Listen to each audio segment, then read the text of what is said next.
السلام علیکم، welcome to ideal academy. تو اسٹوڈنٹ آج ہم انگلش کلاس 7 کے یونٹ نمبر 9 جو پوئم ہے think not all is over کے آنسر کوشچن کریں گے بک ایکسرسائز والے۔ اوکے، فرسٹ کوشچن ہے what do you mean by the title? عنوان سے آپ کا کیا مطلب ہے، یعنی آپ کی کیا مراد ہے؟ Think not all is over, مت سوچئے کہ سب ختم ہو گیا۔ دا ٹائٹل عنوان آف دس پوئم اس نظم کا means that there is hope after every disaster. اس نظم کے عنوان کا مطلب ہے کہ ہر آفت کے بعد امید ہے۔ کوشچن نمبر 2 ہے واٹ از پیتھیٹک فالسی؟ قابل رحم غلط فہمی کیا ہے؟ Find examples of pathetic fallacy in the first stanza of the poem. نظم کے پہلے بند میں قابل رحم غلط فہمی کی مثالیں تلاش کریں۔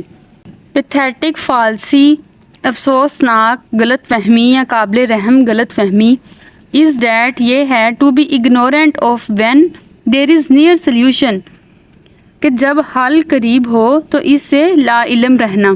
ان دا فرسٹ اسٹینزا پہلے بند میں دی ورڈ لائک الفاظ جیسے کہ ویلنگ وائنڈز آف آٹم، خزاں کی آہذاری، شیورنگز لیفلیٹس فرام دی ٹری، درختوں سے لرزتے پتے، are examples of pathetic falsi, قابل رحم غلط فہمی کی مثال ہیں۔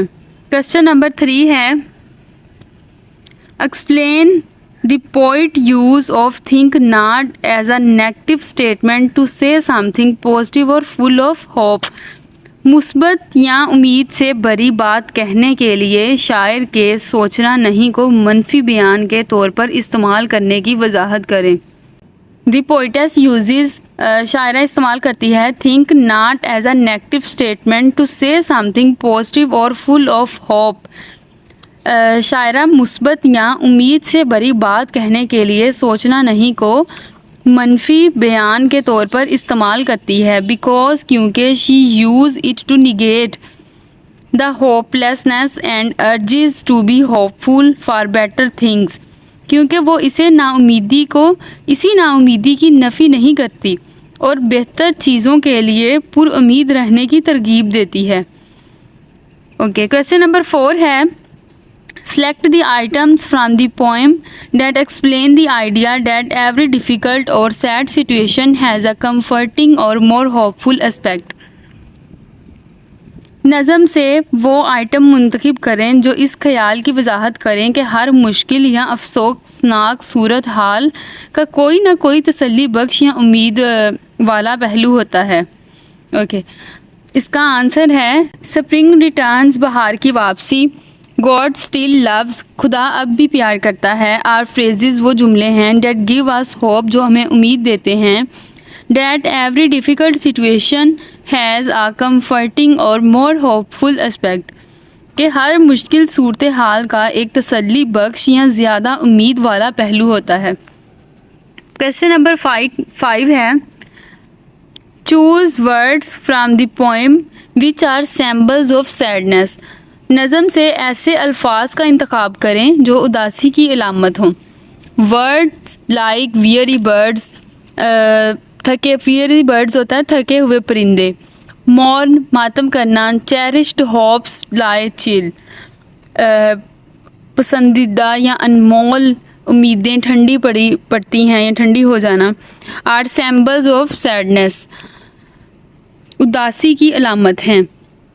تھکے ہوئے پرندے، ماتم، پسندیدہ امیدیں ٹھنڈی پڑتی ہیں جیسے الفاظ اداسی کی علامت ہیں۔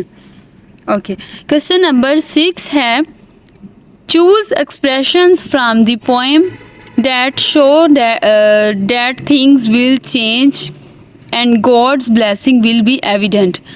نظم سے ایسے تاثرات کا انتخاب کریں جن سے ظاہر ہو کہ حالات بدل جائیں گے اور خدا کی رحمت واضح ہوگی۔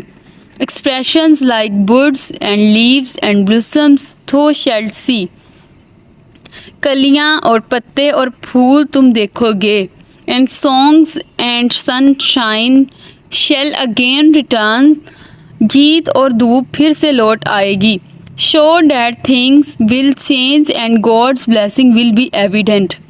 مطلب اس جیسے جو تاثرات ہیں وہ ظاہر کرتے ہیں کہ چیزیں بدل جائیں گی اور خدا کی برکت واضح ہو جائے گی. جی. کلیاں اور پتے اور پھول تم دیکھو گے اور گیت اور دھوپ پھر سے لوٹ آئے گی. جیسے تاثرات ظاہر کرتے ہیں کہ چیزیں بدل جائیں گی اور خدا کی برکت واضح ہوگی.